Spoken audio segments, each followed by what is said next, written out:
વધેલી ખીચડીમાંથી મુઠિયા બનાવવા માટે આ રીતે મેં 1 વાટકો ખીચડી લીધી છે। મેં વઘારેલી લીધી છે, તમે સાદી પણ લઈ શકો છો।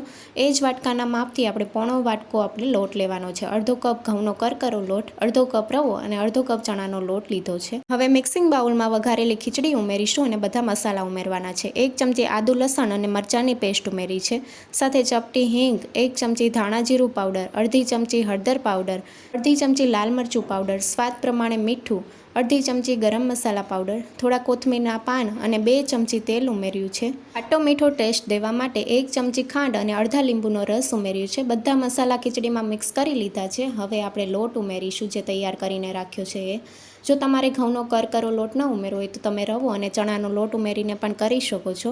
તો આ રીતનો ઢીલો લોટ તૈયાર થઈ ગયો છે। જો તમારે વધારે ઢીલો લોટ હોય તો તમે થોડો લોટ ઉમેરીને આ રીતનો લોટ તૈયાર કરી શકો છો। હાથને તેલથી ગ્રીસ કરીને મુઠિયાના શેપ આપી દઈશું। બધા મુઠિયા તૈયાર થઈ ગયા છે। હવે આપણે સ્ટીમ કરી લઈશું। સ્ટીમરમાં મેં પાણી ગરમ થવા માટે મૂકી દીધું છે। હવે સ્ટીમરની ડીશને આપણે ઓઇલથી ગ્રીસ કરી લઈશું અને મુઠિયા આપણે ઉમેરી દઈશું। તો મુઠિયાને આપણે 10થી 12 મિનિટ માટે થવા દઈશું।